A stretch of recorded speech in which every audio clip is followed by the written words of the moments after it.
Ce que j'ai vu aussi chez Apple, c'est comment tu construis ces duos ou ces trios en fait. Et t'as envie de tiens, tel vertical produit ou telle partie de mon produit, je vais avoir quelqu'un qui va un peu avoir la casquette business, quelqu'un qui va avoir la casquette produit, quelqu'un qui va avoir la casquette design, quelqu'un qui va avoir la casquette engineering. Ces 4 personnes-là, on va leur donner une mission. Il faut que la mission elle dessine à la fois un terrain de jeu qui leur laisse de l'autonomie et de l'initiative. Et après, il faut qu'on leur fasse confiance parce que on a confiance qu'on a mis dans la pièce les bons cerveaux et la bonne expertise. Bonjour à tous, bienvenue chez Innovation Leaders, le podcast de la communauté Together by Tech, propulsé par Equiden, qui a pour objectif de vous inspirer et vous donner des tips pour une meilleure utilisation de la tech au service de votre performance personnelle, de celle de votre équipe ou encore celle de votre organisation. Vous retrouverez toutes les notes de ce podcast sur notre site togetherbytech.com. D'ici là, bonne écoute. On a tous entendu parler de Blablacar. Inutile de présenter cette licorne. Avec un positionnement assez particulier dans l'écosystème startup et de la French Tech, je trouve que c'est une sorte d'institution lancée il y a un peu plus de 15 ans, quand même, ça compte, et qui compte justement, tenez-vous bien, près de 100 millions d'utilisateurs dans 22 pays. Un beau succès qui inspire le respect, une belle histoire entrepreneuriale s'il en est. Blabla, pour les intimes, est reconnu pour sa vision business et son approche utilisateur. Et ça m'a donné envie de creuser la dimension tech, comprendre l'orga, les enjeux, la culture. Et pour ça, j'ai la chance de recevoir Olivier Bonnet, qui est le CTO de cette belle aventure. Salut Olivier, merci de passer au micro d'Innovation Leaders. Hello, merci de m'accueillir, ravi d'être Merci de me trouver un peu de temps dans ton agenda. On va parler de Blabla, bien sûr, de l'orga, de la tech, de rôle de CTO. J'aimerais bien qu'on parle de toi un peu. Comment t'es arrivé dans l'univers justement du monde de l'ingénieur, du monde du software, du logiciel, de la tech? Ça t'est arrivé comment? Ah ouais, c'est une bonne question. Je crois que je suis tombé dedans quand j'étais petit. Je suis tombé dedans quand j'étais petit parce que j'avais ce côté j'adorais construire des trucs, j'adorais les Lego, etc. Et j'ai eu la chance que donc moi j'ai 41 ans, donc je suis dans 80. J'ai eu la chance que mes parents, quand j'avais, 8-10 ans, ils avaient acheté un Mac, un des premiers Mac, le Mac SE, le petit monobloc. Tu l'as gardé? Je crois qu'il est toujours chez mes parents. Ça fait longtemps que j'ai pas essayé de le booter. Et en fait, de fil en aiguille, je suis un peu, quand je dis je suis tombé là-dedans, mais en fait, je me suis rendu compte que c'était un monde dans lequel c'était facile d'être autodidacte. C'est encore plus vrai aujourd'hui où sur Internet, t'as plein de tutoriels qui te permettent très facilement en fait de commencer à mettre les mains dans le cambouis, à te donner un peu l'idée de tiens, à quoi ça ressemble. Mais du coup, je l'ai fait. J'avais des copains qui étaient aussi passionnés par ça, etc. Donc en fait, très rapidement, donc j'ai fait des études d'ingénieur, prépa, classe prépa, école d'ingénieur. Mais en fait, je savais très bien que j'allais finir par faire du software engineering. Enfin, j'en faisais avant de savoir dans quelle école d'ingé j'irais. Donc ouais, c'était... Ça a été inné et ça a été depuis ton enfance, quoi. Enfin, pas inné, mais en tout cas... Inné, c'est ça. Ouais, en tout cas, très tôt, j'avais ce côté, ça m'intéressait. Je crois que je comprenais pas très bien ce que ça voulait dire d'en faire son métier, honnêtement. C'était plutôt, non mais ça c'est cool, en fait, j'ai envie de continuer à construire des trucs. En tout cas, c'est sûr que si j'avais demandé même à l'ado ou au jeune adulte de 16, 18, 20 ans, est-ce que tu as envie de devenir CTO d'une startup? Je crois que tu savais même pas ce que c'était. Je savais même pas ce que c'était. Mais il y avait ce côté, non, mais en fait, moi, j'ai envie de construire des trucs. Et j'en parle souvent, j'en parlais juste avant, là, je trouve un truc qui est complètement magique dans l'informatique, c'est le côté feedback immédiat. C'est j'écris du code, je le compile ou je le compile même plus si c'est un langage de script, mais je l'exécute et je vois tout de suite ça fait ce que je veux ou ça fait pas ce que je veux. Mon test qui était pété, ça y est, il se met à marcher. En fait, ça, il y a un côté instant gratification, mais qu'on perd quand on fait du management, mais que moi je trouve, que de temps en temps je me rappelle de oui, en fait c'est ça il y a ce côté le kiff, le côté tiens, j'ai fait un petit programme qui dessine des formes géométriques. Ça y est, j'ai trouvé le bug dans le programme et ça y est, d'un coup, ce qui apparaît sur l'écran, c'est ce que je voulais. En fait, je crois que c'est ce petit shot d'adrénaline, il me manque de temps en temps. Et Mais justement, ouais, on va en parler parce que le rôle de CTO, c'est si tu étais plus dans un rôle de manager que d'un rôle d'exécutant, même si tu gardes la main quand même dans des projets. Toi, t'as exercé quoi comme type de métier dans toute ta carrière? software engineer, engineering manager et VP engineering et CTO. Enfin, j'ai une carrière assez linéaire de ce point de vue-là. Parce que ouais, je suis rentré. Donc moi, juste après, enfin en étant juste après ma sortie d'école, je suis rentré chez Apple comme ingénieur logiciel à une époque où il n'y avait pas l'iPhone chez Apple. C'était en Ok. 2004. Et voilà. Enfin, je suis passé engineering manager chez Apple, donc en charge d'une petite équipe. Paris puis San C'est Francisco. ça. J'allais le dire. Donc j'ai fait 13 ans en tout chez Apple, 7 ans à Paris, 5 ans en Californie, 7 ans et demi, 5 ans et demi. Et un moment, enfin un moment, donc j'ai managé une équipe. Après, l'équipe elle est devenue trop grosse. J'avais 14 personnes en direct et je conseille à personne d'avoir des équipes aussi grosses. C'est très très désagréable. Et du coup, à un moment, c'est devenu 2, puis 3, puis 4 équipes. Mais donc, ouais, moi j'ai eu cette carrière encore une fois ouais assez linéaire au sens où en partant de software engineering et petit à petit en augmentant mon scope, en m'occupant d'équipes plus variées, de projets plus ambitieux, etc. C'est comme ça que j'ai grandi petit à petit. Je dis souvent que en fait, chez Apple, je suis resté 13 ans, mais il n'y a pas une année qui ressemblait à la suivante, ni à la précédente. Et en fait, mon métier, enfin, mon quotidien, il changeait tous les ans et parfois même plusieurs fois par an. Et c'est pour ça d'ailleurs que je suis resté. Enfin, je crois que Mais d'ailleurs, quand on voit ton profil, toi, t'es quelqu'un qui aime bien toucher à tout. Enfin, t'as une bonne communication, t'as eu des jobs très techniques, t'es capable de manager, t'as une sensibilité business hyper forte, t'es assez actif en tant que BA aussi, en tant que business angel, en tant que coach de d'autres, ouais, peut-être CTO, d'autres sociétés. Ça devient d'où ce côté touche à tout et ce côté passionné de tout? Je sais pas si c'est le cas, mais en tout cas, tu sors des ouais. lignes là-dessus. C'est marrant, j'ai pas l'impression que ce soit le cas, mais enfin, donc c'est vrai. Enfin, tu l'as mentionné. Je fais pas mal d'angel investing, mais ça c'est assez récent en fait. Ça va faire 2 ans. Ok. Je fais un peu de coaching, donc j'accompagne des CTO et des VP engineering. Je sais pas, enfin en tout cas peut-être que je sais pas. Moi j'ai une certaine curiosité à essayer de comprendre comment, j'allais dire, le monde fonctionne. C'est un petit peu prétentieux, plutôt comment un système fonctionne. Et donc on peut regarder le système comme étant ah ben tiens c'est mon appli déployée sur tel serveur, comment je l'observe, comment elle fonctionne, etc. Mais on peut regarder aussi le système de ah, tiens une entreprise comme Blablacar, comment ça fonctionne, c'est quoi les interactions, c'est quoi les différents flux d'informations ou de ressources, etc. Euh, et je trouve que c'est toujours intéressant en fait.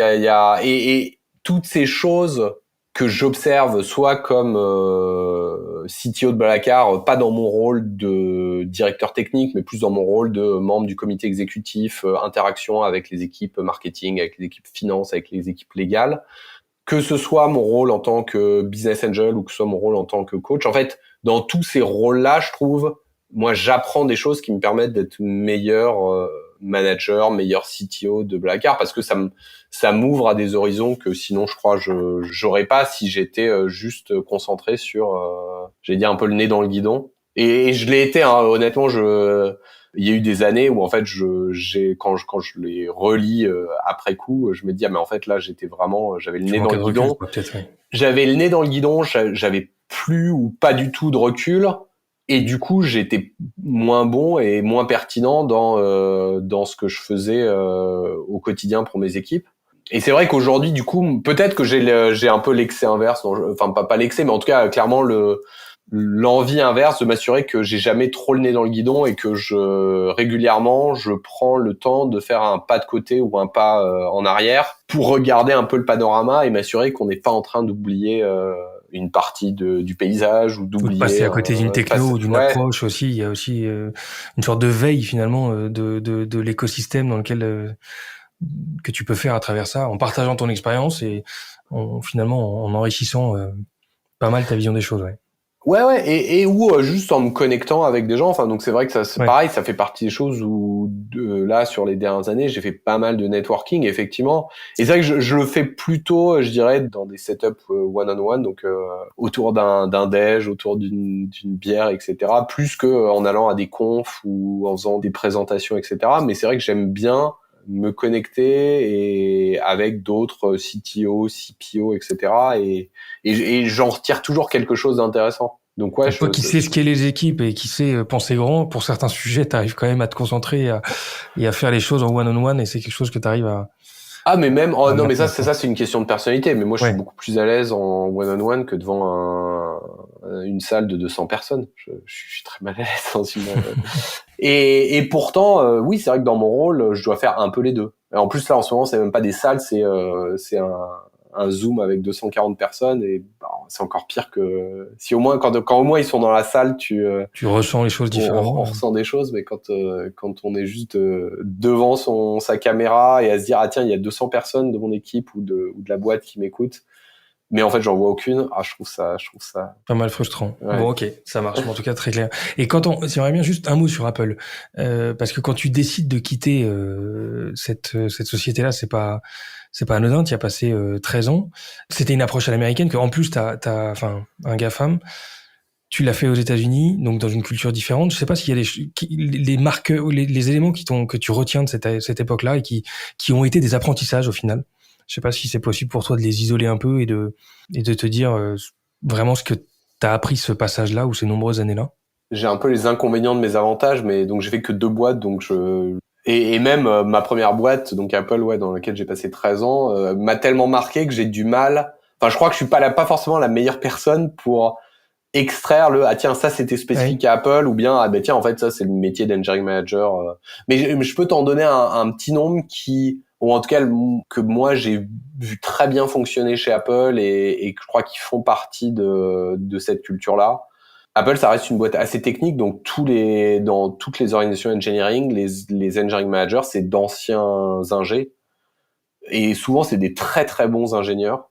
Et j'avais souvent cette conversation chez Apple avec mon manager, mais qui me disait, bah ouais, en fait, chez Apple, les très bons ingénieurs, ils deviennent managers et du coup, ils écrivent plus de code, ils écrivent plus de features. Mais c'est un choix en fait. Et on va former ces très bons ingénieurs pour devenir aussi des très bons managers. Et le but, c'est surtout pas d'avoir des très bons ingénieurs qui sont de mauvais managers parce qu'ils aiment pas ça ou ils ont pas envie de le faire ou ils ont pas été formés à le faire.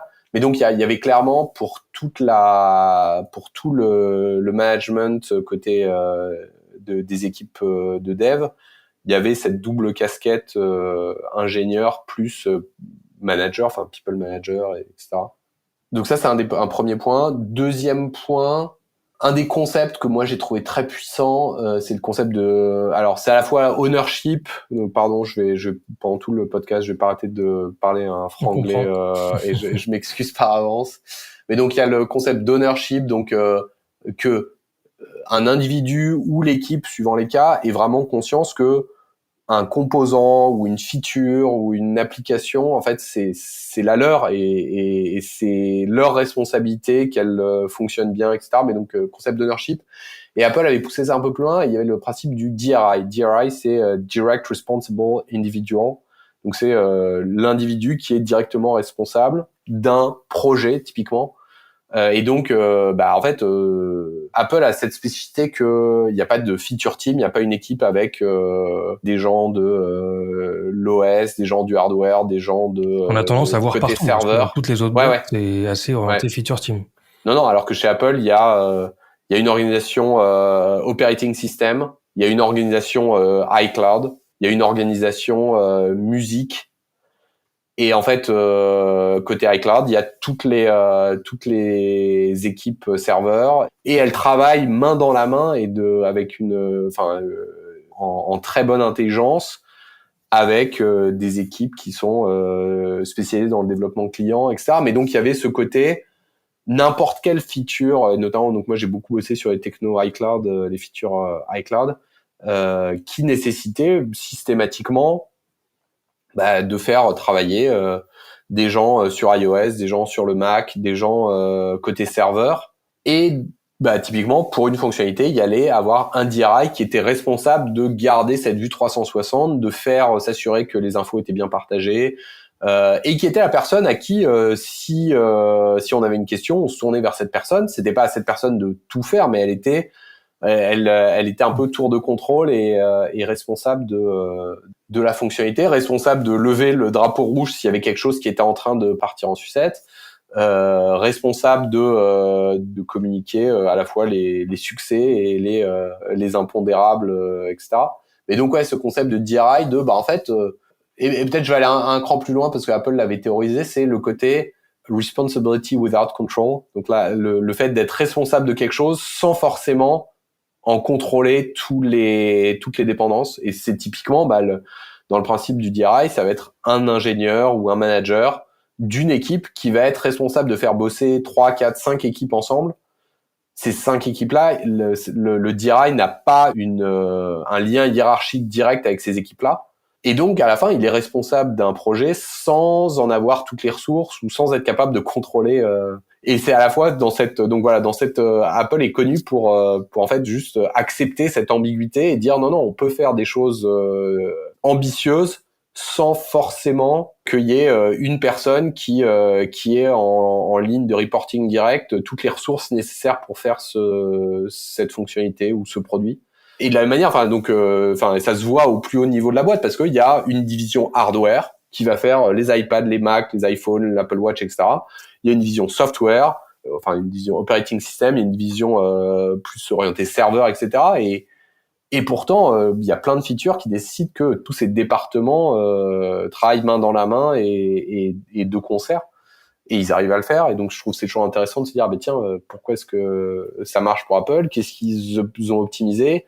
Pourquoi est-ce que ils sont un peu les seuls? Et pourquoi est-ce que peut-être que c'est pour une bonne raison? Peut-être qu'il y a d'autres choses mais voilà, il y avait ce sujet vraiment donc DRI, ownership et le côté responsibility without control. Je trouve que c'est toujours intéressant parce que souvent les gens sont pas à l'aise avec ça. C'est non mais attends, en fait là tu me demandes d'être responsable d'un mais j'ai pas la main dessus quoi. J'ai pas la main dessus, ou il va falloir que je bosse avec telle autre équipe qui a peut-être des intérêts divergents, enfin en tout cas pas les mêmes objectifs, ouais. C'est ça. Donc ouais, ça c'était intéressant. Non, mais et le troisième, c'est qui a en partie une réponse à la question que je posais à l'instant, c'est je crois que c'est toujours important de se rappeler qu'à la fin, Apple est une boîte hardware et ils vendent le hardware principalement. Et donc, ils font pas d'agile, ils font pas de déploiement continu, ou très peu. Ils font, entre 4 à 6 releases d'OS par an. Parce que c'est une boîte hardware et que donc ce qui compte c'est est-ce que en septembre quand le prochain iPhone va être annoncé, est-ce que le système d'exploitation qui fait tourner cet iPhone, il faut qu'il soit prêt exactement au moment où le hardware est prêt pour optimiser toute cette ce produit-là. Et c'est ça le produit c'est le hardware sur lequel le software tourne. Mais du coup non, on va pas shipper tout à la fin de chaque sprint, ou on va pas shipper en continu. Parce que c'est pas ça l'enjeu d'Apple. Et alors je sais pas quel est l'œuf, quelle est la poule, mais du coup il y a le côté il va y avoir des keynotes et il y a un peu l'effet waouh de une fois par an ou 2 fois par an on annonce et on montre ce sur quoi on bosse parfois depuis minima 1 an, mais souvent plusieurs années, parce que les projets les plus ambitieux ils s'étalent sur plusieurs années. Et donc voilà, c'est à la fois ça va à contre-courant effectivement de la plupart des startups, mais c'est vrai qu'une startup SaaS, c'est normal que leur objectif ce soit de shipper le plus souvent possible.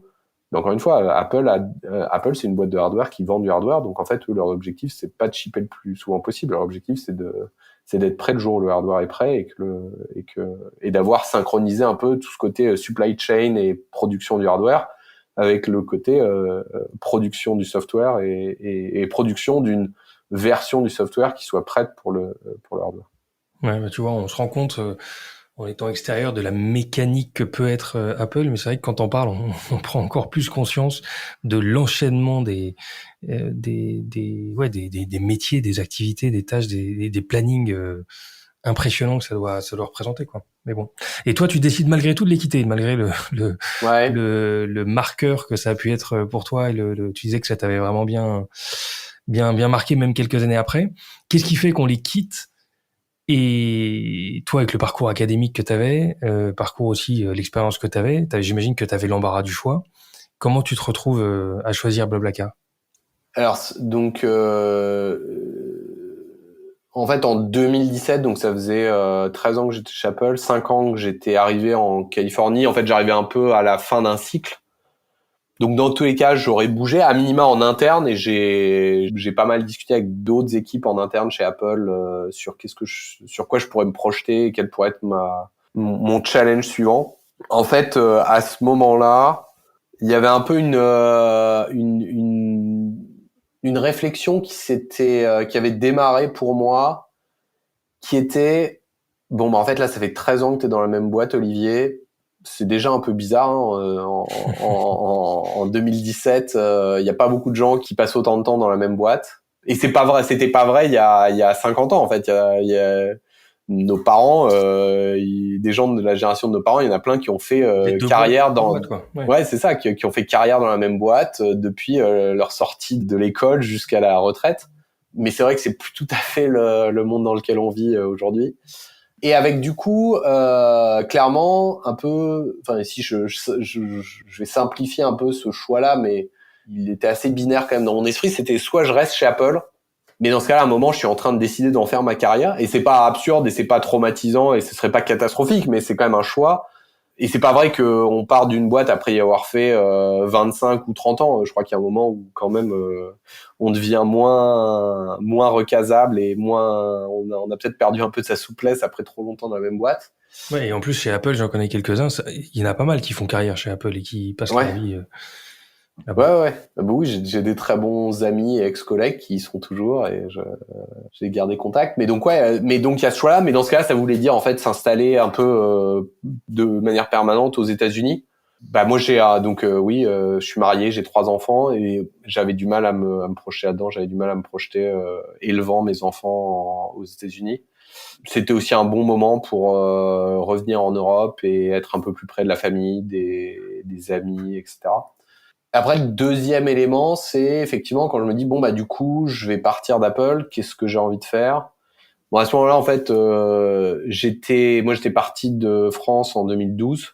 En 2012, il y avait pas l'écosystème actuel hyper dynamique, hyper actif, avec énormément de boîtes que moi je trouve toutes plus passionnantes les unes que les autres. Mais donc moi, en 2012, j'étais parti en me disant bon bah là, je pars de Paris.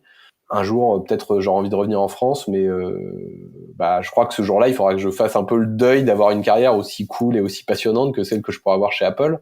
Et j'étais un peu toujours dans cette avec ces préjugés-là en 2017 quand Blablacar m'a contacté. J'étais en mode bon bah ok, donc là le choix c'est entre rester chez Apple ou en partir, mais en partir en fait ça va être un peu chiant, enfin ça va forcément être un peu un step back. Et en fait, le jour où Blablacar me contacte, je trouve que c'est un peu enfin, ça a été un peu un choc de ah non, mais attends, en fait, il y a plein de projets cool. Il y a des projets cool, il y a plein de choses qui s'est passé en Europe, qui se sont passées en Europe depuis que je suis parti. Non, bah attends, en fait, bah voilà, on va essayer. Alors après, pour être complètement transparent, j'ai pas fait de benchmark, j'ai passé des entretiens que avec Blablacar. Et je me suis pas dit ah tiens bon bah j'ai décidé de rentrer en Europe, du coup je vais regarder toutes les boîtes qui seraient intéressantes et je vais les contacter. Probablement, enfin en tout cas d'un point de vue purement personnel, c'était probablement une connerie. Non, c'est pas une connerie parce que je la regrette pas, mais en fait ouais, c'est un coup de chance. Je crois que si je devais reparler à mon moi de 2017, je lui dirais bah regarde autour en fait, check quand même, c'est ça, il y a pas de raison de répondre au premier qui t'a appelé. Mais voilà, je l'ai jamais regretté. Mais du coup, effectivement, au fur et à mesure, à la fois des entretiens et du coup un peu comme quand je commençais à me projeter dans un retour en Europe, je me suis rendu compte qu'effectivement, c'était des préjugés qui étaient peut-être raisonnablement valides en 2012, mais qui n'étaient plus du tout en 2017 et qui le sont encore moins en 2022. Mais donc voilà un peu l'évolution et pourquoi en 2017 je me dis bon bah j'ai envie d'aller voir autre chose. Et notamment moi j'avais envie donc chez Apple, j'étais un ingénieur parmi des milliers d'ingénieurs. Et moi, justement, enfin, tu vois, tout à l'heure, je parlais de système et j'étais là, bah, en fait, j'aimerais bien comprendre comment une boîte fonctionne de manière un peu plus macro et comment une équipe engineering, c'est quoi ses interactions avec le reste de la boîte, comment on réfléchit à la boîte de manière un peu plus macro et notamment business, finance, people, légal, etc. Ok. Donc de ce point de vue-là, le poste que Blablacar me pitchait m'allait bien parce qu'en fait, je me retrouvais à être un peu la personne vers qui les gens se tourneraient quand Parce que toi, t'es arrivé à quel poste déjà? T'es pas arrivé CTO, hein, t'as évolué après. Ouais, en fait, c'est un. La réalité, c'est que en fait, dès le début, j'étais VP Engineering. Donc c'est vrai que je suis arrivé avec le titre de VP Engineering, mais dès le début, je reportais au CEO. Je manageais toutes les équipes engineering. Et Francis, qui est le CTO initial et cofondateur de Blablacar, en fait, je crois que, enfin, il faudrait que tu lui poses la question à lui, mais je crois que quand je suis arrivé, ça faisait un moment qu'il avait envie de passer à autre chose. Il avait d'autres projets que depuis il a concrétisé puisqu'il a monté Hectare avec Xavier Niel, l'école École d'agriculture. d'agriculture, ouais. Mais du coup, en fait, le jour où je suis arrivé, il m'a donné les clés. Il m'a dit, Olivier, vas-y, tu prends le volant là, et moi je serai sur la banquette arrière et tu peux te tourner vers moi et me poser des questions quand tu as des questions. Mais là, maintenant, en fait, c'est toi C'est toi qui pilote. c'est toi qui pilote. Et même, je crois que 6 mois plus tard, j'étais revenu donc au début, on avait pas mal d'interactions et je lui posais beaucoup de questions. Et puis petit à petit, de moins en moins. Et lui, en fait, il m'avait laissé l'espace et donc assez rapidement, en fait, il était beaucoup moins visible à la fois pour les équipes et même pour moi. Il était peu au bureau, etc. Et je crois que je me souviens d'une interaction au bout de 6 mois, j'étais venu le voir avec ah tiens, on a tel problème, je pense qu'il faudrait faire ça, mais qu'est-ce que t'en penses, qu'est-ce que tu penses qu'on devrait faire? Il m'a dit non mais attends Olivier, en fait moi là je sais plus faire, c'est pour ça qu'on est venu te chercher, donc te tourne pas vers moi en me demandant ce qu'il faut qu'on fasse parce qu'en fait tu sais mieux que moi. Et donc voilà, donc en fait et effectivement donc ça c'est 2017-2018 et en 2019 on a réaligné et un peu C'est une officialisé question d'organigramme, ouais. voilà. Et donc j'ai pris le titre de CTO, et d'ailleurs c'est marrant parce qu'à l'époque mes équipes m'avaient demandé on avait officialisé le fait que j'étais CTO, il y a plusieurs personnes qui m'avaient demandé mais donc Olivier maintenant ça va être comme Francis, maintenant que t'es CTO tu vas disparaître et on va plus tout te voir. Je disais ah, non vous inquiétez pas, vous débarrasserez pas de moi comme ça. Mais voilà donc Et ça c'était. ok. Et tu mets quoi dans le poste de CTO aujourd'hui? Tu t'occupes de quels aspects? Alors il y en a plein hein, mais alors que j'essaye de structurer un peu ma pensée. Alors peut-être déjà je vais dire il y a un certain nombre de casquettes qui sont différentes. Il y a ma casquette de membre du comité exécutif. Donc on est un groupe de 8. En tant que membre de ce groupe-là, ma responsabilité c'est qu'on s'assure collégialement que on définit la bonne stratégie pour Blablacar, qu'on alloue correctement les ressources sur les bons projets, etc., etc.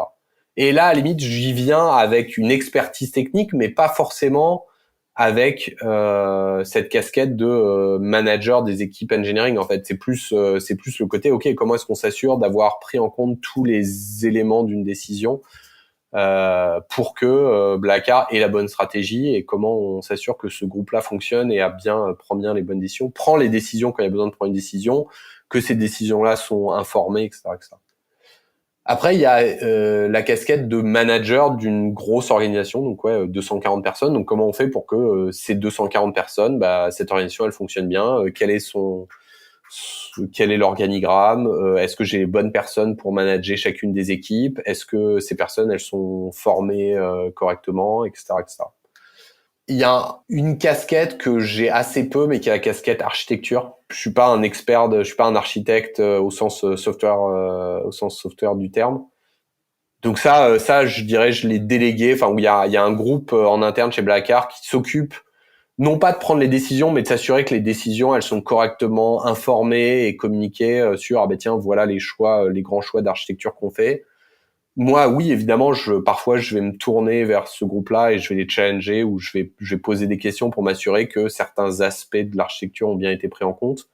Mais honnêtement, ça fait partie des choses sur lesquelles j'ai accepté que c'est pas là que j'ai vraiment de la valeur ajoutée et donc je l'ai largement délégué, on va dire. Et après, peut-être la dernière casquette, c'est le côté, et en conjointement avec le CPO, avec Rémi Guyot, le CPO de Blablacar, c'est comment on aligne la roadmap product engineering avec le business de la boîte, avec la stratégie de la boîte, et comment on s'assure que tout le monde fonctionne, avance dans la même direction, avance de la manière la plus efficace possible, etc., etc. Ouais, pas mal de casquettes. Quand t'arrives, toi, la boîte est quand même assez mature. T'as quoi comme mission est-ce que t'arrives à un moment à un moment particulier où on a besoin de plus de seniorité, mais en tout cas, quelles sont les grandes missions quand t'arrives, la feuille de route en fait, ta feuille de route? Alors tu vois, je réfléchis parce que à la fois, je crois que cette feuille de route là, elle était hyper claire et c'était très clair notamment pour Nicolas Brusson, le CEO et cofondateur de Blablacar, de qu'est-ce qu'il fallait faire. Et moi, je crois que donc c'était très clair pour lui et je crois qu'en fait moi j'ai mis du temps parce que j'avais pas le niveau de maturité, de compréhension, etc. Mais j'ai mis du temps à digérer tout ça. Mais donc donc il y avait des choses que j'ai compris assez rapidement, mais donc Blablacar était historiquement, c'est un monolithe PHP Symfony, notamment sur toute la partie covoiturage. Et ils étaient en train de se prendre un peu un mur en termes de capacité à continuer à faire évoluer ce monolithe, à déployer des changements sans que tout casse, etc. Donc il y avait un vrai sujet de dette technique et qui du coup se traduisait par une vélocité des équipes engineering qui était frustrante pour tout le monde, d'ailleurs pour les ingénieurs les premiers. Donc ça, c'était un des premiers sujets. Il y avait un sujet un peu plus macro qui était l'équipe engineering, elle était un peu en mode exécutant, et sans que ce soit péjoratif, mais vraiment en mode un peu en bout de chaîne. Et ça, c'est pas bon pour plein de raisons. Il y a un peu un côté effet pool de en fait comme il y avait je pense l'équipe elle manquait un peu de seniorité, du coup on les consultait pas. Du coup, ils se retrouvaient un peu face à des décisions déjà prises qui sont plus difficiles à challenger et sur lesquelles les enjeux techniques n'avaient pas été bien pris en compte, etc. Donc, il y a un peu un côté de comment on renverse ce cercle vicieux et pour faire d'une équipe engineering un partenaire à 100% d'une équipe produit, d'une équipe business, et que ce soit un peu ce trio-là qui fasse Des étincelles, quoi. et qui définisse la roadmap, et que ce soit pas le business qui dit au produit qu'est-ce qu'il faut faire, le produit qui pond des specs et l'équipe engineering qui exécute, quoi. Qui prend la spec et qui fait bon bah c'est parti, il faut qu'on fasse ça, donc etc. Et notamment un des trucs je me souviens, une des discussions assez fréquentes que j'avais, c'était en fait, si l'équipe engineering est au sens large, mais bon, si les managers, si les ingénieurs les plus seniors de l'équipe comprennent quelle problématique business on essaye de résoudre, ou quel est le KPI business qu'on essaye de faire bouger, etc., et que ils peuvent, je dirais, créer des ponts et dire non mais attendez, en fait vous voulez essayer de faire ça, mais on pourrait faire telle feature de manière très simple, ou tenez, là on parle de telle feature, mais si vous voulez faire toute la feature, ça va prendre 3 mois, mais par contre faire ces 90 premiers pourcents de la feature, ça c'est 2 semaines, parce qu'en fait c'est hyper simple à faire dans l'architecture actuelle, et peut-être qu'en fait les 10% restants, en fait on en a même pas besoin, et ça en fait c'est des discussions que tu ne peux avoir que si effectivement l'équipe engineering est un peu traitée sur un pied d'égalité et fait partie du processus de réflexion et à digérer la stratégie de la boîte. Et ça veut dire aussi que il faut que les ingénieurs s'intéressent à ces sujets-là. Et je vois régulièrement un peu des profils d'ingénieurs qui sont là. Non mais attendez, en fait, appelez-moi quand vous aurez décidé ce que vous voulez qu'on fasse. J'ai pas envie d'être exposé à cette incertitude. Et souvent dans ce cas-là, je dis ok, mais dans ce cas-là, tu te coupes d'une partie de ton impact possible. Et c'est vrai que l'ambiguïté, l'incertitude, c'est confortable pour personne. Mais en fait, la réalité, c'est qu'il y a plein des discussions intéressantes et des discussions les plus riches et les plus constructives qui ont lieu dans cet espace où c'est un peu incertain, c'est un peu ambigu pour tout le monde, et que tu fais se rencontrer une expertise différente, une expertise business, une expertise produit, une expertise design et une expertise engineering. Et donc dans l'organisation, elle se passe comment, cette communication-là? C'est chez vous, c'est à l'écrit, c'est dans des meetings particuliers, comment ça se formalise?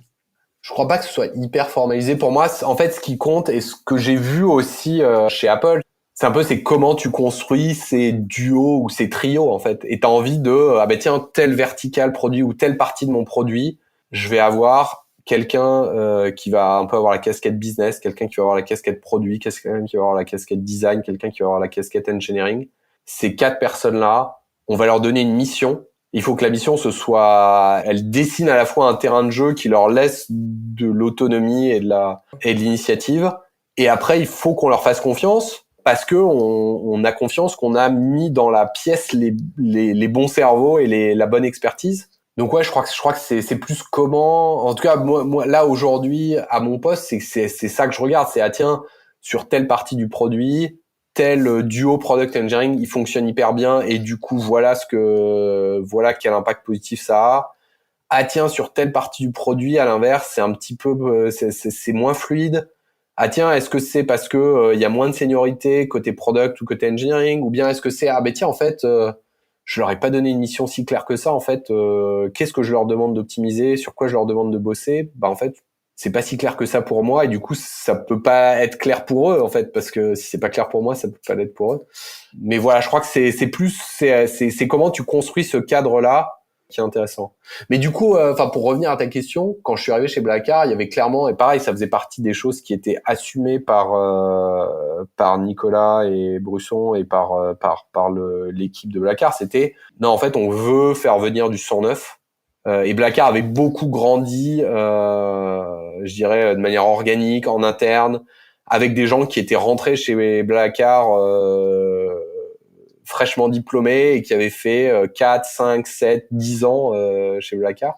Et tu vois, tu disais dans ton intro, tu disais que oui, Blacquart, c'est un peu il y a un côté un peu, c'est la grand-mère des startups en France. J'ai pas dit ça. Non, c'est.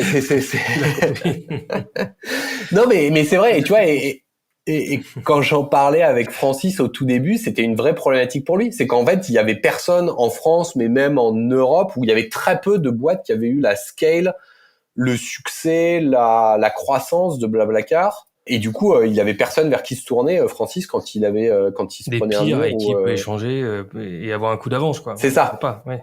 Et il y avait plein de gens qui étaient dans des boîtes de 3-4 ans plus jeunes et qui étaient, mais c'est cool, Francis, tu peux m'aider, et tiens, comment vous avez fait quand vous avez rencontré tel problème?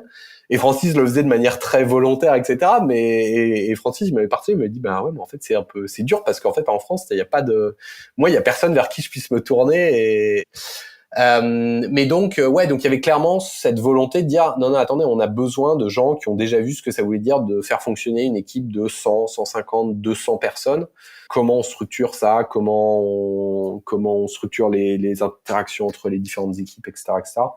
Et moi, j'ai continué ça parce que je crois que ça fait du bien en fait. Il y a besoin d'un mix dans toute organisation. Je crois qu'il y a besoin d'un mix de gens qui sont là depuis longtemps et qui sont un peu porteurs de la culture, de l'historique de la boîte, et de gens qui en fait sont nouveaux, ont vu d'autres choses. Parfois il y a plein de points communs, parfois plein de points communs sur certains aspects business, plein de points communs sur certains aspects produits ou sur certains aspects engineering très techniques. Mais en tout cas, avoir ce mix de tiens, attendez, en fait, moi j'ai vu comment ça marchait chez d'autres. Ça veut pas dire qu'il faut appliquer la recette bêtement sans réfléchir, mais en tout cas, et c'est intéressant de réfléchir à tiens, qu'est-ce qui fonctionnait chez Apple, pourquoi est-ce que ça fonctionnait chez Apple, est-ce que c'est quelque chose que je peux faire un copier-coller chez Blacquart? Ah non, probablement pas un copier-coller parce que quand même c'est trop différent. Mais par contre, tiens, telle idée, elle est intéressante et je peux peut-être l'essayer aussi, etc. Et c'était facile pour toi d'amener du nouveau. Tu sentais les équipes attentives, curieuses, et t'as réussi à embarquer facilement. Et ça me fait penser d'ailleurs aussi si tu peux me dire un mot sur la culture tech que tu as découverte quand tu es arrivé chez Blabla, parce que je sais que c'est quand même une boîte avec une culture forte. Tu sortais d'une boîte avec une culture forte chez Apple, tu en découvres une autre. Quels ont été un peu ces marqueurs culturels que tu as découverts chez Blabla et comment ils ont accepté le changement que tu pouvais amener peut-être? Ouais, c'est une bonne question. Si je suis complètement honnête, je crois que en fait, quand je suis arrivé chez Blacquart, il y avait je vais dire plusieurs clans, mais c'est pas le bon terme du tout, mais il y avait plusieurs groupes de personnes. Il y avait des gens qui attendaient que j'arrive et qui étaient hyper impatients et qui étaient très en attente et avec beaucoup d'enthousiasme. Il y avait aussi des gens qui effectivement m'ont vu un peu comme le caillou dans la chaussure et qui comprenaient pas pourquoi il fallait que ça change et qui étaient pas on board avec un peu aussi avec un peu le côté stratégie de la boîte, que ce soit stratégie business ou stratégie technique. Et en fait, il y a, j'allais dire, un ventre mou, mais sans que ce soit péjoratif. Et il y a des gens qui, en fait, ont pas un avis très fort, positif ou négatif, et vont écouter ce qu'on a à dire quand on arrive. Et si tu fais bien ton boulot en tant que leader au sens large, sont tout à fait prêts à te suivre, ou à l'inverse, vont rejeter ta proposition s'ils ont l'impression de pas être écoutés ou de pas comprendre ce que tu essayes de faire. Donc, je crois qu'il y avait un mix de tout ça. Moi, ce que j'en ai retenu et ce que je ferais différemment, c'est qu'en fait, oui, il y a sur le premier groupe de gens ou pardon, le deuxième groupe de gens qui avaient pas envie de changer, qui étaient pas alignés avec la boîte. En fait, assez rapidement, il faut avoir la conversation de attends, en fait, machin, là, ça fait 6 mois qu'on bosse ensemble. En fait, que ce soit par ton attitude, par ce que tu pousses, etc. Je crois qu'en fait, t'es pas aligné avec ce que moi j'essaye de faire. Et regarde ce que moi j'essaye de faire. En fait, c'est la stratégie de la boîte. C'est pas moi, Olivier, qui ai décidé ça tout seul. Donc en fait, ce désalignement-là, il va pas se résoudre comme par magie un matin. C'est ça. Et donc, en fait, parlons de comment toi tu te projettes dans la boîte, et peut-être qu'en fait, il faut même qu'on parle de comment on va t'aider à trouver un poste ailleurs, parce qu'en fait, là, t'es plus au bon endroit au bon moment, et et probablement toi tu le sens parce que t'es pas bien, t'es frustré, t'es irritable, etc. Mais ouais, ça, c'est des discussions. Et en fait, quand tu arrives dans une nouvelle entreprise, tu as une équipe à gérer. Je crois que naturellement, enfin, en tout cas, ces conversations, elles sont compliquées à avoir parce qu'il y a toujours le côté comment je m'assure de gérer un peu cette rotation des équipes. Et on a toujours tendance à avoir ces conversations trop tard. Ça, c'est j'avais un manager qui disait you always fire too late, et je crois que c'est vrai en fait. Avoir cette conversation un peu dure de non mais attends, en fait, machin, là t'es pas bien en ce moment, ça se voit, ça a de l'impact, ça a un impact négatif sur tes équipes. En fait, je crois que le fond du problème, c'est que juste t'es pas à l'aise avec la direction qu'on a choisi de prendre. Et c'est ok, en fait, t'as ton libre arbitre et t'as le droit de. Mais en fait, mais il y a un moment, il faut décider mais c'est ça. À un moment, il y a tu peux pas être en train de ramer à contre-courant, ou tu peux pas être en train de traîner les pieds en permanence. Moi, j'ai besoin de quelqu'un qui va m'aider à porter ces sujets-là. Donc, en fait, si t'as pas envie de le faire, encore une fois, ce que je peux comprendre, en fait, il faut qu'on ait une autre discussion. Et c'est pas une discussion de t'es mauvais ou tu fais mal ton boulot, c'est juste en fait t'es pas aligné avec la stratégie. Et t'es pas embarqué, quoi. C'est ça. Tu mérites aussi un truc qui t'embarque. Et ça m'intéresse d'avoir ton point de vue sur ton rôle de CTO, avec tous les focus que tu peux mettre entre avoir une vision, peut-être parfois un arbitrage technique, avoir du people management, avoir tous les focus que tu peux avoir. Toi, tu le mets où, le curseur de ce que tu as envie d'apporter à tes équipes? Tu veux dire sur les différentes dimensions? Ouais, ou peut-être est-ce qu'il y a une dimension sur laquelle, parce que tu dis techniquement c'est peut-être pas toi qui fais les choix, mais est-ce que tu essayes d'apporter à tout le monde sur tous ces sujets-là et d'être quelqu'un d'assez complet, ou est-ce que toi tu choisis tes batailles dans tout ce panel-là? Il y en a certaines sur lesquelles t'as vraiment envie de garder la main. Est-ce que c'est l'orga des équipes? Est-ce que c'est les choix technologiques? Est-ce que c'est, enfin voilà, quelles est les principales valeurs ajoutées que tu peux avoir toi dans cette organisation-là? Est-ce que tu as décidé quels étaient les sujets sur lesquels tu avais vraiment envie d'avoir un ownership particulier et une patte, et une valeur ajoutée, en fait? Je sais pas si cette question est très claire. Ouais. Enfin, je peux essayer d'y répondre. Après, tu me diras si j'ai répondu à ta question. En fait, à la fin, moi, je considère que je suis responsable pour l'intégralité de ce qui se passe dans mes équipes, que ce soit people management, technique, capacité ou incapacité à livrer un projet, etc. Donc, mais c'est vrai que pour aller dans le détail de ta question, il y a des dimensions auxquelles moi je suis particulièrement attentif. Et la première, c'est la partie humaine, en fait. Pour moi, un des premiers indicateurs est-ce qu'une équipe va bien ou pas bien, c'est est-ce que les gens sont heureux ou pas. Enfin, heureux, c'est pas le bon terme, en fait, c'est plus est-ce que mais oui, est-ce qu'ils sont contents. D'ailleurs, des ingénieurs qui arrivent pas à shipper une feature parce que elle marche pas, ou parce que les designs ou la spec arrêtent pas de changer, etc. Ils sont frustrés. Et à l'inverse, une équipe qui ship régulièrement en prod et qui elle a le sentiment d'avoir de l'impact et du coup elle est naturellement, je dirais, plus heureuse.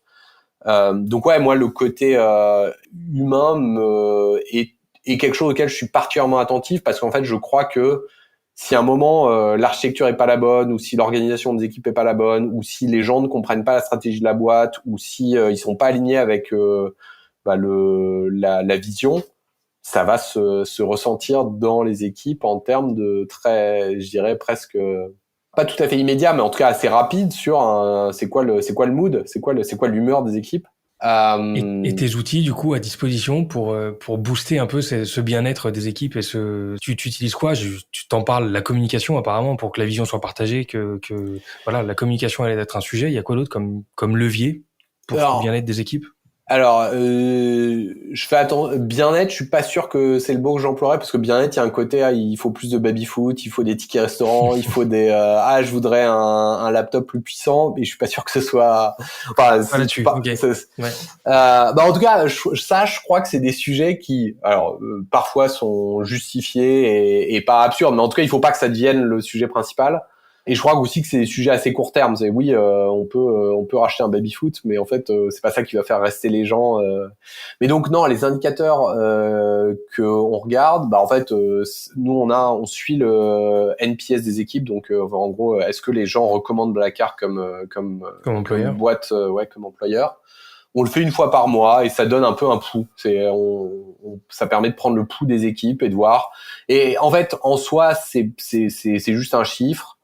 Mais ça permet de voir un peu les grandes tendances. L'inconvénient, c'est que c'est un indicateur trailing. En fait, c'est quand ça commence à se casser la gueule, ça veut dire qu'il y a un problème et ça veut dire que ça fait probablement un mois, peut-être deux, que le problème n'a pas été traité. Donc c'est pas suffisant. Mais en tout cas, ça permet de s'assurer qu'il y a y a rien qui soit tombé entre les mailles du filet.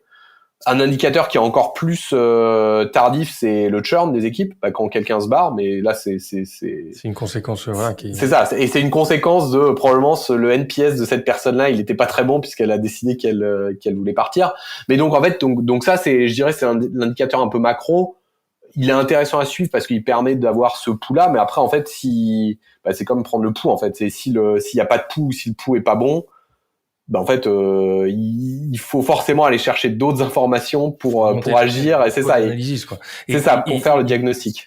Et les leviers, du coup, alors, si c'est pas du matériel du baby-foot, ça serait quoi? Ça serait des process, des outils, en fait, les éléments de la composante culturelle tech, en fait. Ouais. Ce que j'ai constaté, et c'est pour ça que je dis je constatais parce que j'en fais pas du tout une règle absolue, mais c'est la différence entre avoir de la seniorité ou pas de seniorité. C'est qu'en fait, dans tes équipes, c'est que si tu as de la seniorité, tu as quelqu'un qui, à un moment, quand les choses commencent à dérailler, va lever la main et va dire attendez, en fait là le problème c'est tel truc, et ce sera là, et va te pointer directement vers le problème. Quand tu manques de seniorité, souvent tu vas être obligé d'aller creuser, et le premier problème que tu identifies, c'est pas du tout la root cause. Et je peux te donner un exemple, mais c'est parfois c'est tiens, l'équipe engineering elle va pas bien du tout. Tiens, en fait ils arrivent pas à shipper parce que tel projet ça fait 3 fois qu'ils essayent de le mettre en prod et à chaque fois ça marche pas. En fait tu creuses et tu t'aperçois que le projet au début il était mal spécifié. Tu continues à creuser, tu fais oui, en fait il y avait pas de PM sur ce projet là. Enfin tu vois, et en creusant comme ça tu t'aperçois en fait que le mécontentement ou la mauvaise humeur entre guillemets d'une équipe engineering, parfois elle vient, la root cause elle est en amont il y a pas eu la bonne conversation, ou ils ont pas compris quel était le but de ce projet-là, donc ils sont pas embarqués, donc en fait ils ont l'impression qu'ils bossent pour rien. Enfin tu vois. Et encore une fois, quand t'as le bon niveau de seniorité, quand t'as les bonnes personnes dans les équipes, t'as quelqu'un à un moment qui va dire attendez, en fait là ce projet-là moi je comprends pas pourquoi on le fait, et t'auras l'occasion de rattraper le coup avant que ça déraille de manière trop brutale ou de manière trop douloureuse. Mais donc voilà, je crois il y a souvent, donc tu me poses la question qu'est-ce que c'est souvent, et souvent en fait c'est un manque d'alignement, et qui peut être un manque d'alignement parce qu'on n'a pas explicité quelle était la vision, quelle était la mission des équipes, qui peut être un manque d'alignement parce qu'on l'a explicité mais il y a deux équipes en fait qui tirent dans des directions un petit peu pas complètement alignées, et du coup ça crée de la tension, et Et dans ce cas-là, moi je considère que c'est moi qui ai merdé, c'est moi qui ai fait une connerie si j'ai donné 2 missions à 2 équipes et qu'en fait ces 2 missions-là elles font que les équipes elles rament dans des directions différentes. C'est que c'est moi qui ai mal fait mon boulot. Mais en fait, tu vois, souvent c'est ça. Et si à l'inverse, moi ce que je vois, c'est si tout est bien aligné, oui, il peut y avoir des sujets de tiens, il nous manque un designer là, ou on n'a pas assez de support de tel truc, ou il nous manque tel outil.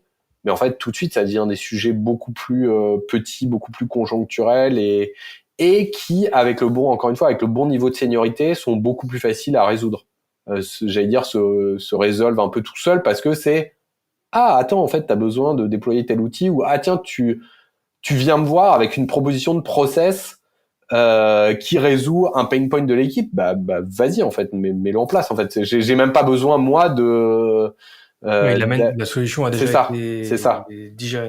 Et cette seniorité, des équipes, elle est assez importante effectivement parce que finalement, c'est aussi une philosophie du recrutement. Il y a des boîtes qui adorent bosser qu'avec des jeunes, d'autres qui ont besoin enfin, Alan, par exemple, a tendance à recruter que des gens expérimentés, seniors, parce que justement, il y a besoin d'une autonomie et d'une force de proposition et des gens qui sont pas là pour tergiverser et idéalement de pas faire d'erreurs. C'est aussi parce qu'on a une capacité de coaching ou de management qui est assez faible et donc du coup il faut des gens qui sont expérimentés. Ça m'amène, il y a encore 2-3 sujets que j'aimerais bien voir avec toi. Il y a notamment ton feedback ou tes conseils sur la scalabilité des équipes. Parce que t'as fait grandir des équipes, je sais pas exactement quelles sont la taille des équipes aujourd'hui par rapport à celles que t'as eues, mais c'est quand même un de tes savoir-faire et un savoir-faire de blabla. Si tu devais donner 1 ou 2 conseils, enfin en tout cas les choses importantes que tu retiens dans une approche maîtrisée ou efficace de la scalabilité d'une équipe, ce serait quoi? Alors peut-être un premier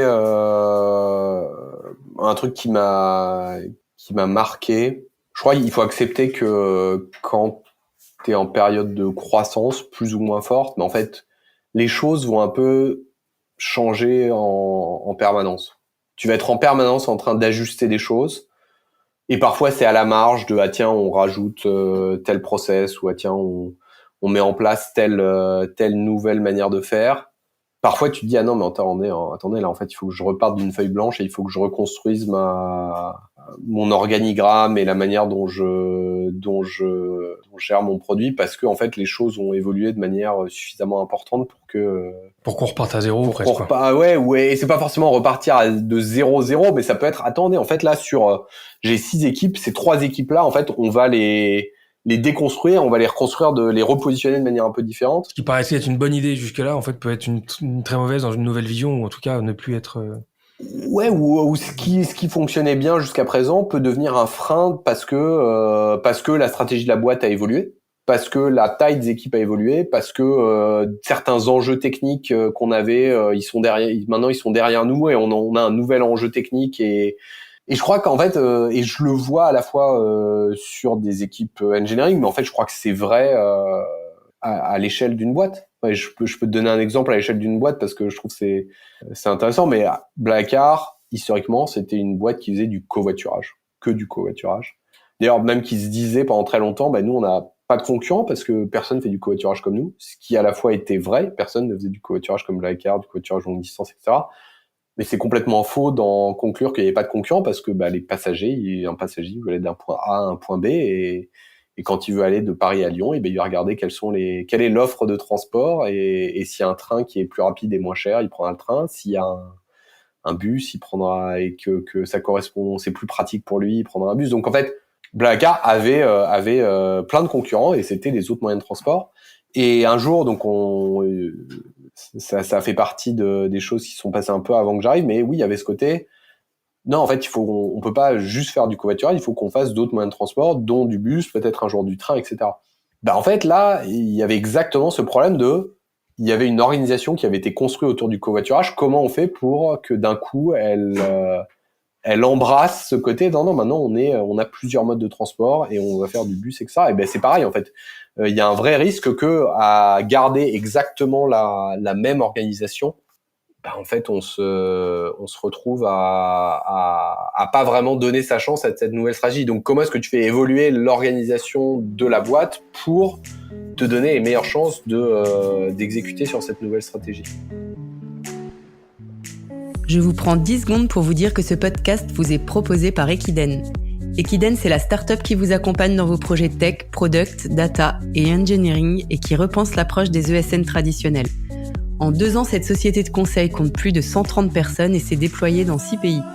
Pour en savoir plus et pour participer à l'aventure, suivez-nous sur LinkedIn ou sur equiden.com, E2KIDEN. Bonne écoute. Donc, changement permanent, ça c'est le truc que tu retiens. Il y a un aspect dans cette organisation d'équipe dont je sais tu es un adepte, c'est le travail en remote. Pas facile quand les proportions d'équipe sont celles qu'elles sont, quand la culture est forte. Comment on maintient une culture forte tout en ayant des équipes dispersées sur plein de pays comme vous avez, avec pas mal de gens en remote? T'as un retour d'expérience là-dessus ou des recos? Je sais pas si... Non, honnêtement, nous, on est donc Blackar et a pour le coup embrassé le remote, effectivement. Mais on l'a fait, j'allais dire, un peu en même temps que tout le monde parce qu'on s'est tous retrouvés confinés. Je crois on a réussi ce virage. Moi, ça faisait un moment que je poussais beaucoup d'écrits. Moins de réunions, plus d'écrits. Et quand on fait une réunion, c'est parce qu'on l'a bien préparé en avant, on a partagé le contenu à tout le monde, etc. Donc du coup, je trouve ça s'est plutôt fait de manière intelligente et assez fluide. Après, je crois que sur la partie valeurs et principes, Blablacar avait fait un vrai travail d'écrire et d'articuler ses principes internes, ses principes de fonctionnement, ses valeurs. Et je crois que ça aide. Et après, il y a tout un sujet de comment est-ce que j'outille mes managers qui vont être les relais de cette culture-là pour qu'ils comprennent ce que ça veut dire, qu'est-ce que ça veut dire fail, learn, succeed, qu'est-ce que ça veut dire dream, decide, deliver, qu'est-ce que ça veut dire ces principes qu'on a écrits et qu'on communique à la fois en interne et en externe. Comment est-ce que ça s'incarne dans le quotidien des équipes? Et donc ça, on a fait pas mal d'ateliers. Je sais pas si c'est parfait, mais en tout cas, on l'a fait du mieux qu'on pouvait. Je trouve ça, c'est marrant parce que pendant très longtemps, on avait dans nos rétrospectives, on demandait aux gens est-ce qu'ils se sentaient alignés avec les valeurs de Blablacar. Et pendant très longtemps, c'était un des scores dans les rétrospectives qui étaient les plus bas parce que les gens étaient là, non mais je comprends pas ou je fais pas le lien. Je fais pas le lien ou je vois pas en quoi c'est, etc. Et un jour, ça arrête d'être un problème. Et je crois pas que ce jour-là, il y a aucun moment où on s'est dit yes, ça y est, on a résolu le problème. Mais je crois qu'en fait, c'est cette accumulation de former les gens, onboarder les gens, etc., qui fait qu'à un moment, en fait, le problème disparaît, enfin où il se dissout et ça devient c'est plus ça le problème qui remonte. S'appuyer sur un layer de manager ou de senior qui effectivement sont les relais locaux, j'imagine que ça peut. Enfin, c'est une des explications aussi. Ouais. Mais tu vois, excuse-moi, mais c'est là où, je reviens à ta question de c'est quoi la recette de scaler. Ben en fait, je crois que pour toutes les boîtes qui savent que entre maintenant et dans un an, elles vont faire plus 20, plus 30%, je crois que sur la partie leadership, embaucher des gens un peu en avance de phase, je crois que ça a énormément de valeur. Parce que c'est ces gens-là qui vont être après tes relais pour. Ça veut dire quoi? Ça veut dire embaucher des gens avant d'en avoir vraiment besoin, tu veux dire? En fait, ça veut dire tu vas embaucher quelqu'un, tu vas dire t'es VP Engineering, mais aujourd'hui t'as que 10 personnes, mais en fait dans un an t'en auras 50. Donc en fait je t'embauche pas pour les 10 personnes que tu dois encadrer aujourd'hui, je t'embauche parce que tu vas m'aider à construire cette vision-là. C'est toi qui vas recruter les engineering managers, c'est toi qui vas scaler l'équipe, c'est toi qui vas mettre en place les process. Et suivant la visibilité que la boîte a ou suivant la clarté de la vision que le CTO, ou que le leadership de la boîte a, souvent en fait les gens disent non mais attendez, en fait là c'est une équipe de 10 personnes, on n'a pas besoin d'une personne d'une telle seniorité, en plus elle va nous coûter hyper cher, on ferait mieux de non mais on n'a qu'à promouvoir telle personne en interne. Et ça c'est un peu à double tranchant parce que si vraiment il faut faire passer l'équipe de 10 à 50 en un an, et que la personne c'est déjà une promotion, donc en fait probablement elle va être un petit peu en train d'apprendre plein de choses. En fait, c'est un setup où ça va exploser en vol, en fait, parce que, ou bien la personne peut peut-être être extrêmement brillante, bien accompagnée et grandir à toute vitesse, mais c'est un sacré pari qui est fait. Ouais. Là où dire à quelqu'un, écoute, en fait, toi, tu fais fonctionner aujourd'hui une équipe de 40 personnes. Là, on a tel challenge de scaler telle équipe. Aujourd'hui, il y a un noyau d'équipe, ou peut-être même tu pars de zéro, mais voilà, en fait, ça va être ça la feuille de route. Est-ce que t'es partant? Bah ouais, je crois que en fait, ça a un effet multiplicateur parce que du coup, c'est plus moi qui deviens directement responsable de faire ce scaling. Je peux déléguer cette partie-là et accompagner quelqu'un sur, peut-être sur les choses que cette personne connaîtra moins bien, vérifier que il est bien aligné ou elle est bien alignée avec la culture de la boîte, qu'elle a bien compris la mission et les enjeux de l'équipe, etc. Mais par contre, après, c'est cette personne qui va aller faire passer les entretiens de recrutement, qui va mettre en place les process, etc., etc. Ouais, t'as un vrai pilier. Et en parlant de recrutement, transition est toute faite. Je voulais te poser une question on est quand même dans une période assez folle du marché, beaucoup d'investissements, beaucoup de monde qui recrute. Comment tu essayes de tirer ton épingle du jeu de ce marché du recrutement qui est hyper tendu? Ouais. Pour à la fois recruter et peut-être pour fidéliser aussi. Je sais pas lequel des deux est le plus challenging. Ouais, je crois qu'on a.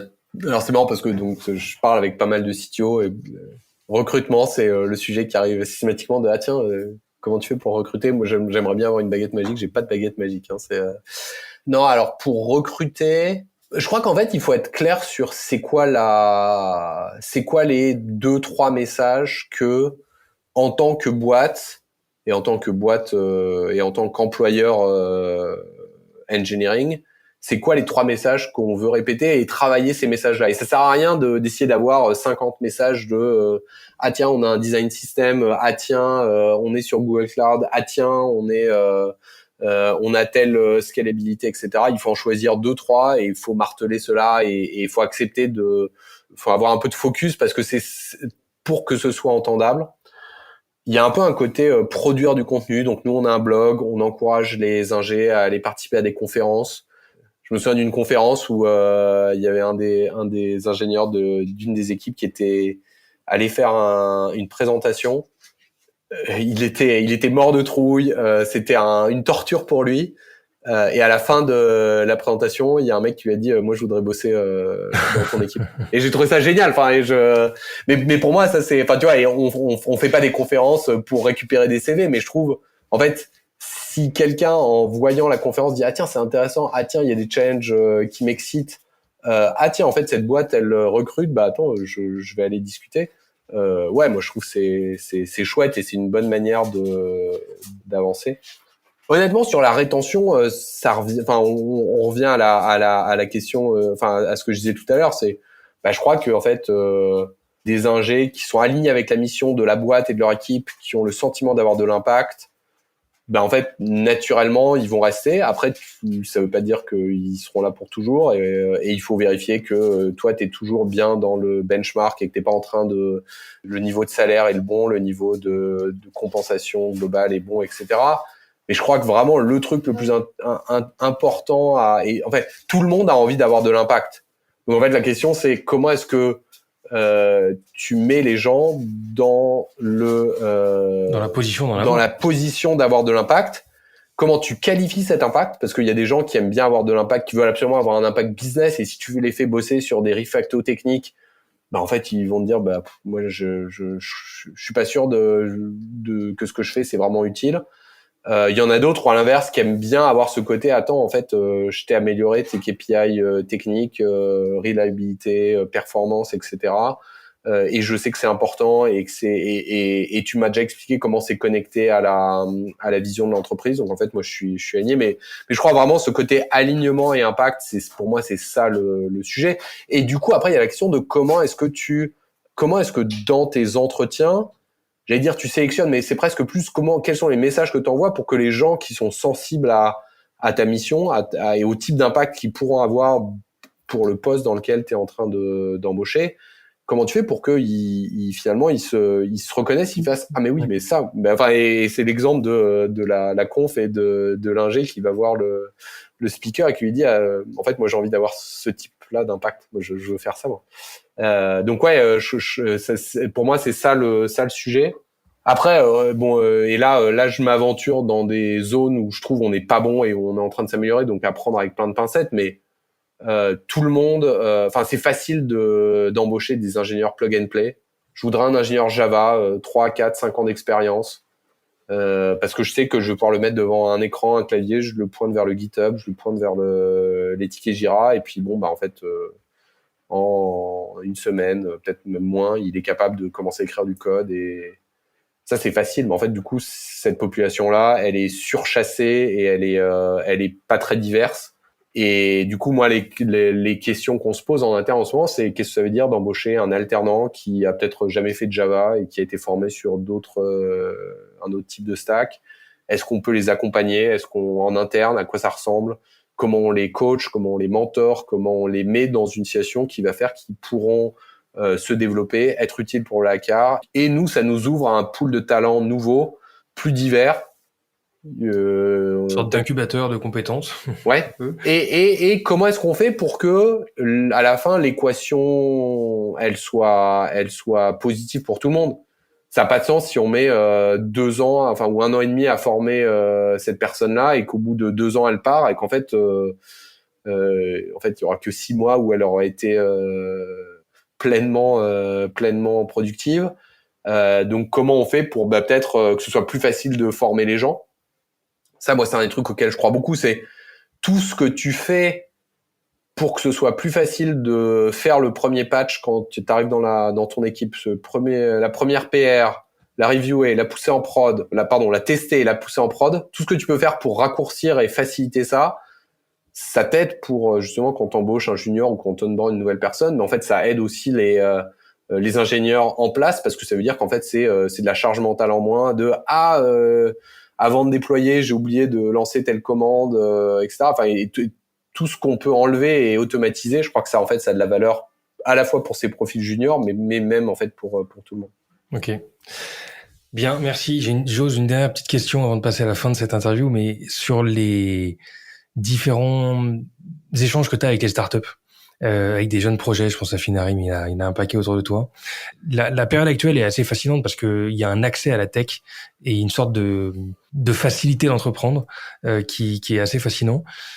Est-ce qu'il y a peut-être des erreurs ou est-ce qu'il y a des constats que tu fais de ces jeunes qui se lancent dans le monde essentiellement SaaS d'ailleurs, mais voilà, est-ce qu'il y a des caractéristiques communes aujourd'hui, des conseils ou des erreurs que tu vois dans ceux qui démarrent et qui se lancent? J'ai pas ce sentiment-là. Après, il y a des gens, enfin, en fait, je crois que le risque principal, c'est d'avoir une vision trop forte et d'y rester attaché un peu envers et contre tout.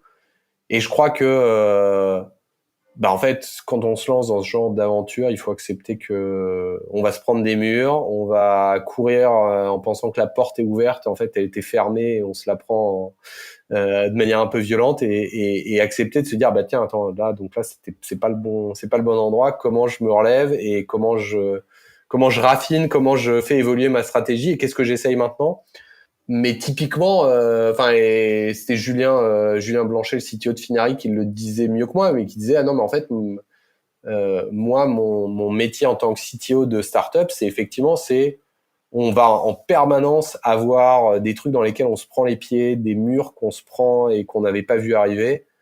Mon métier, c'est juste qu'en fait, en permanence, on perd pas cette lucidité de attendez, en fait, comment je step back, comment j'analyse la situation et qu'est-ce que j'essaye maintenant. Et ce côté, jamais se décourager. Et oui, il y aura des fois où ce sera douloureux, il y aura des fois où ce sera un peu brutal. Mais en fait, là maintenant, moi, c'est ça mon métier, c'est un peu résoudre ces problèmes-là, et m'assurer que l'entreprise, l'équipe et l'équipe engineering plus spécifiquement, est en permanence capable de un peu faire ce step back, prendre cette vue 360 et s'adapter à la nouvelle information qu'on vient d'avoir, qui peut être une nouvelle information qu'on est allé chercher parce qu'on a mis en prod une feature qui marche pas du tout, ou à l'inverse, une feature qui marche mais pas du tout, enfin où les utilisateurs l'utilisent pas du tout comme on l'avait prévu, ou ça peut être un facteur complètement externe de il y a eu telle levée de fonds de telle autre boîte, ou il y a telle boîte qui vient nous concurrencer. Comment est-ce que je fais pour en fait avoir le bon mix de je sais où je veux aller, j'ai ma vision, mais par contre en fait la manière dont je vais y aller, il faut que je sois très souple parce que je vais être en permanence en train de faire des zigzags et c'est ok en fait. Le chemin le plus rapide entre deux points, c'est pas forcément la ligne droite parce que parfois il y a des obstacles sur la ligne droite, mais peut-être qu'en fait c'est ces zigzags là.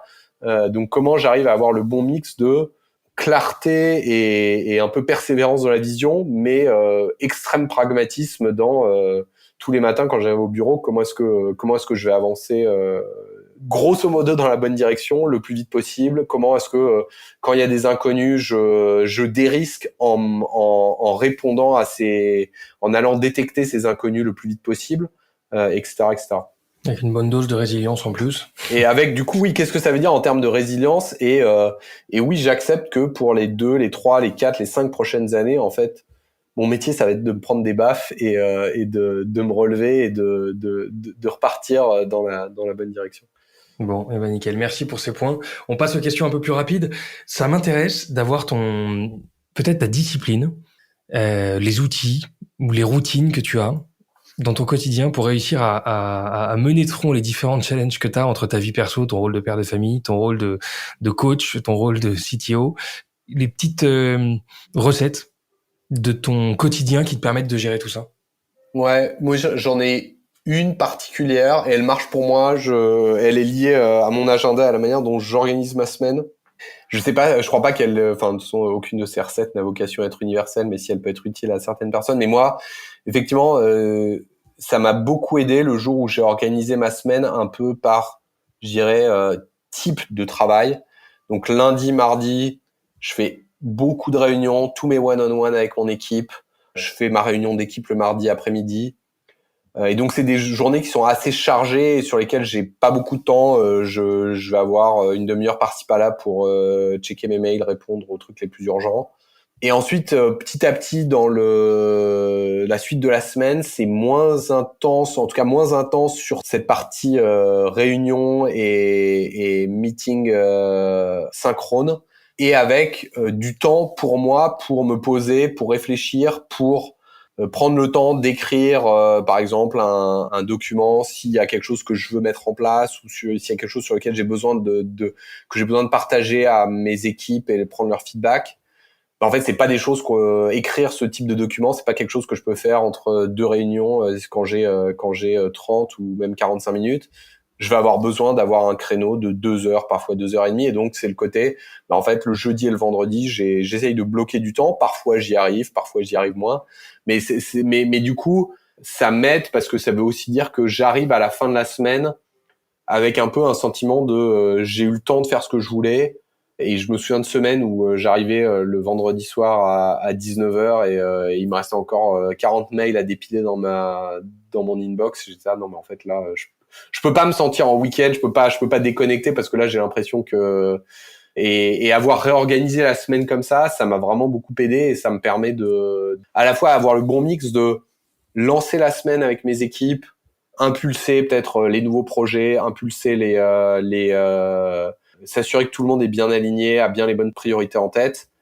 Et en fin de semaine, plus le travail de fond, le travail en profondeur de tiens, il y a tous ces sujets-là, toutes ces discussions-là que j'ai eues au cours de la semaine. En fait, là, il y a une tendance de fond qui est en train de se dessiner. Tiens, en fait, j'ai envie d'écrire un peu, j'ai envie de faire telle proposition qui répond à un certain nombre qui condense un peu ce que j'ai. Un peu une digestion de tous les événements que tu as captés aussi. C'est ça. Quoi. Et du coup, comment est-ce que je prends ce temps de digestion et ensuite de mise à l'écrit et parfois, c'est des trucs où je fais une mise à l'écrit qui me sert que à moi et que c'est des documents que je partage pas du tout. Parfois, c'est des documents que je vais partager de manière très large.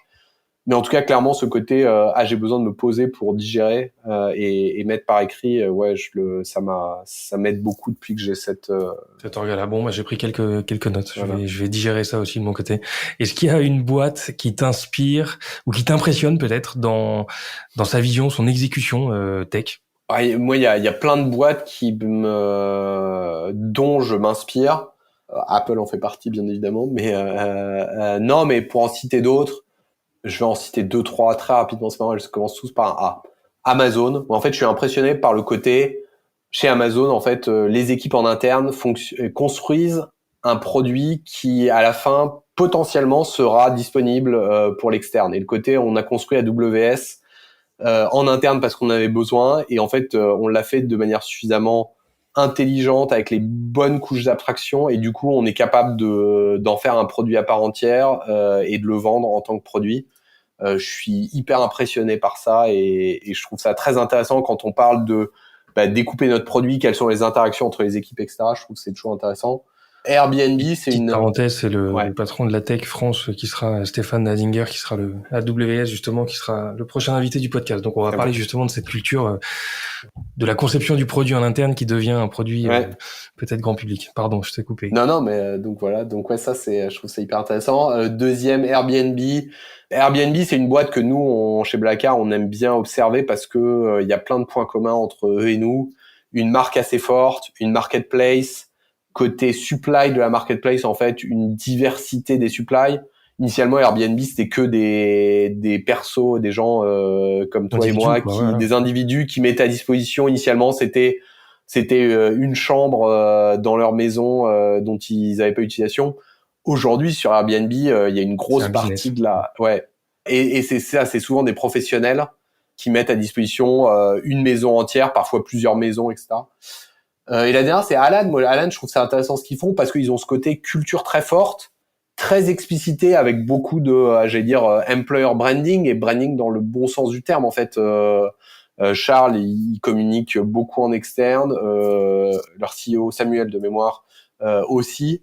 Donc ouais, je trouve ça intéressant en fait ce qu'ils font et le parti pris qu'ils ont de comment est-ce qu'on va construire cette boîte-là et cette culture très forte, qui est pas forcément la bonne culture pour tout le monde. Et je crois que c'est toujours important de se dire que quand on définit une culture forte, il y a des gens qui vont être très heureux dans cette culture-là, et d'autres, et c'est bien en fait. Essayer de faire quelque chose qui plaît à tout le monde, c'est la meilleure recette pour avoir quelque chose de mou, un peu informe et sans saveur, sans odeur. Donc en fait, mais voilà, je trouve ça intéressant ces partis pris et cette culture forte qu'ils ont mis en place. Okay. Donc voilà, trois boîtes en A. Ouais, 3 boîtes en A. Est-ce qu'il y a un bouquin qui t'a marqué et que tu recommanderais à tout le monde de lire sur le plan pro ou perso? Ouais, moi le bouquin que je cite dans ces cas-là, c'est le bouquin de Daniel Kahneman, qui a un prix Nobel d'économie, qui s'appelle Thinking Fast and Slow, de mémoire. Je dois l'avoir sur non, je le vois pas là, mais en gros, ce bouquin, il explique comment notre cerveau, il a deux manières de fonctionner, une manière extrêmement intuitive. Je rentre dans une pièce, il y a un peu de pénombre, est-ce que je me sens en danger, ou à l'inverse, je me sens pas en danger, qu'est-ce qui se passe? Et en fait, là, tout ça se fait en un instant de seconde. Pourquoi, comment? En fait, des centaines des millions d'années d'évolution ont fait que, en fait, notre cerveau, il réagit extrêmement rapidement et il se fait une idée de qu'est-ce qui est en train de se passer, est-ce qu'il y a un danger, etc. Et à l'inverse, il y a un système très analytique j'analyse tous les paramètres de l'équation, je regarde ce qui se passe, etc. et j'en tire une conclusion. Et en fait, on est en permanence en train de faire les deux, pas sur les mêmes sujets. Il y a des sujets sur lesquels on n'y réfléchit jamais, et c'est la bonne chose à faire. D'ailleurs, on survivrait pas si on était obligé de tout analyser. Il y en a d'autres où, à l'inverse, on analyse et on oublie un peu d'écouter ce que disent les tripes. Mais donc, comprendre qu'il y a ces deux systèmes-là, et dans quel cas est-ce que, en fait, le système de réflexion rapide, c'est aussi un peu ce qui amène des préjugés ou des fausses certitudes. Et parfois, il faut s'en méfier sur certains aspects. Mais donc, en gros, comprendre comment est-ce qu'on réfléchit, je trouve et apprendre sur soi-même. C'est ça. Ok. Est-ce qu'il y a une techno qui, pour toi, en ce moment, sera un incontournable des 10 prochaines années, une techno qui t'impressionne? Techno ou produit, d'ailleurs? Si je fais plus ou moins de prospective, il y a des choses que je peux dire qui moi me paraissent des évidences, mais oui, machine learning, ça va continuer à être quelque chose qui amène une manière différente et des nouvelles dimensions dans les produits qu'on construit. Ça veut pas dire que moi le parallèle que j'aime bien faire, c'est le côté c'est un peu comme les bases de données. Aujourd'hui, il y a plein de produits qui sont construits au-dessus des bases de données, et les bases de données relationnelles type SQL, etc., ont rendu possible plein de produits qui étaient impossibles avant. Je crois que le machine learning, il va y avoir cet aspect-là. On est C'est loin ça, le truc, quoi. Et il y a plein de choses en tant qu'outil. Et aujourd'hui, quand tu regardes un produit consumer ou même B2B, tu te demandes pas, tiens, c'est quelle techno de base de données, ou tiens, c'est intéressant, il y a une base de données là-dessous. Aujourd'hui, je crois qu'on est encore dans cette première étape de tiens, ce truc-là, c'est intéressant, c'est fait avec du machine learning, etc. Je pense que oui, c'est intéressant d'un point de vue technique, mais en fait, ça va arrêter d'être un argument. Parfois, c'est un peu un argument marketing. Tiens, je fais de l'intelligence artificielle, etc. Je crois que ça va devenir juste un outil qui est déployé dans plein d'endroits, parfois de manière assez visible, parfois de manière complètement invisible. Tiens, comment est-ce que je fais de la modération automatique, comment est-ce que j'optimise mes prix si je suis une compagnie aérienne, etc., etc. Donc, mais voilà. Mais une fois que j'ai dit ça, enfin là, ça, j'ai l'impression que c'est un peu une évidence. Moi, je suis hyper curieux et je regarde un peu ce qui se passe côté blockchain et crypto. Je crois qu'aujourd'hui, les use cases que je vois, ils me convainquent pas, mais je suis persuadé qu'il y a des choses intéressantes qui vont se passer dans ce domaine-là. Donc, je continue à observer et à essayer de comprendre ce qui est en train de se passer. À suivre, en tout cas. C'est ça. Mais encore une fois, oui, je crois que, enfin, j'ai l'impression que on est très tôt dans ce processus évolutif, et que là, les choses qui paraissent les plus évidentes sont pas forcément celles qui seront encore là dans 20 ans. Ok. Est-ce qu'il y a une app en dehors de Blabla dans ton téléphone que tu recommanderais à tout le monde d'avoir? En fait, je vais avoir une réponse qui est plus générique, mais en fait, moi, je reste fasciné par et c'est pas une app en particulier, mais c'est tout ce que un smartphone aujourd'hui permet de faire. Et le côté, je crois qu'en fait, c'est ça l'humanité augmentée. En fait, ça ressemble plus à ça que à un bras bionique, etc. L'exemple que j'avais, donc j'étais à la montagne la semaine dernière et je montrais à un collègue une app qui s'appelle Peak Finder, et où en gros tu lances l'app, les montagnes, ouais. Et elle te montre tous les sommets avec à chaque fois le nom du sommet et l'altitude. Moi, je trouve ça fascinant. Ouais. Elle est hyper bien faite. Donc si je devais en choisir une, c'est celle-là, mais en fait c'est plus le délire ou le point général que je trouve intéressant. C'est en 2007, quand on a lancé l'iPhone, je crois que personne n'aurait pu imaginer ça. Et aujourd'hui, pourtant, c'est une app qui est hyper bien faite, qui est utile en fait, qui est parmi tant d'autres, et que pour les gens qui vont à la montagne et qui se demandent tout le temps, tiens, c'est quoi les montagnes et les pics qui m'entourent, et comment est-ce que je peux les reconnaître? Ouais, c'est assez bluffant. Ouais. Dernière question pour toi. Est-ce qu'il y a une personnalité dans le monde de la tech, dans l'écosystème, peut-être French Tech ou ailleurs, mais que tu me recommanderais d'avoir à ce micro, qui aurait un parcours un peu inspirant et des choses intéressantes à partager? Il y en a plein. Je vais t'en citer deux, et après, et je leur ai même pas posé la question si elles avaient envie de passer, donc peut-être que. Mais on parlait de Finari. Je sais pas si t'as déjà discuté avec Julien Blanchet, mais je trouve. Non, effectivement, c'est en tête. Donc ouais. Julien Blanchet, CTO de Finari, c'est la deuxième boîte qui monte. La première Recast a été revendue à SAP. Et entre-temps, il est passé chez Eutelsat où il a réfléchi et il a bossé sur à quoi ça ressemble du satellite as a service, et je trouve que et toutes ces expériences, je trouve, sont intéressantes. La deuxième que je nommerais, et volontairement je nomme des gens qui sont peut-être un peu moins visibles et un peu moins mais c'est Asma chez Payfit, VP Engineering chez Payfit, que moi je trouve hyper intéressante pardon, j'ai dit Asma, c'est Amal Kezami chez Payfit. Elle est chez Payfit depuis un moment, et elle a plein de choses intéressantes à raconter. Bon, je verrai si je la contacte, parce qu'on a déjà eu Florent Fournier de Payfit, CPO de co-founder, CPO. Ouais. Mais pour une fois qu'on a une femme, c'est assez frustrant. Donc il y a peut-être moyen de faire un truc. Voilà. Et merci en tout cas pour ces recommandations. Merci pour tous ces insights, tout ce partage que tu as pu nous faire là. On a passé des sujets de manière assez large et pourtant certains méritent d'être beaucoup plus approfondis que ce qu'on a pu aborder. Mais merci déjà pour ce call ensemble et à bientôt. Je t'en prie, merci beaucoup, merci pour la conversation, c'était très chouette. Salut Olivier. À bientôt. À bientôt. Voilà, cet épisode est terminé. J'espère qu'il vous aura plu. Si c'est le cas, suivez-nous sur LinkedIn ou directement sur notre site togetherbytech.com. Prochain épisode dans quelques jours. D'ici là, portez-vous bien.